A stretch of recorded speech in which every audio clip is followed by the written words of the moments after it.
আবারও বাংলাদেশি কয়েকটি পাটজাত পণ্য আমদানিতে বিধিনিষেধ আরোপ করেছে ভারত।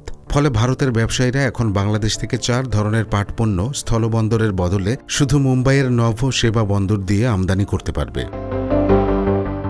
বাংলাদেশের যে 4টি পণ্যের উপর ভারত আমদানি বিধিনিষেধ আরোপ করেছে সেগুলো হলো পাট ও পাটজাতীয় পণ্যের কাপড়, পাট জাতীয় পণ্য দিয়ে তৈরি দড়ি বা রশি এবং পাটের বস্তা বা ব্যাগ।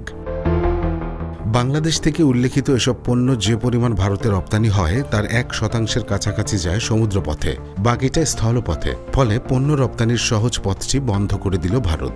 এর আগে গত 27 জুন স্থলবন্দর দিয়ে আমদানি বিধিনিষেধ দেওয়া ওই পণ্যের মধ্যে ছিল কাঁচা পাট, পাটের রোল, পাটের সুতা ও বিশেষ ধরনের কাপড়। এর সঙ্গে নতুন করে আরও 4 ধরনের পণ্য যোগ হলো। এর আগে গত 17 মে স্থলবন্দর দিয়ে ভারতে তৈরি পোশাক, প্রক্রিয়াজাত খাদ্য, প্লাস্টিক, কাঠের আসবাব, সুতা ও সুতার উপজাত ফল ও ফলের স্বাদযুক্ত পানীয়, কোমল পানীয় প্রভৃতি পণ্য আমদানিতে বিধিনিষেধ দিয়েছিল। তার আগে 9 এপ্রিল ভারতের কলকাতা বিমানবন্দর ব্যবহার করে বিশ্বের বিভিন্ন দেশে বাংলাদেশের পণ্য রপ্তানির সুবিধা প্রত্যাহার করেছিল দেশটি।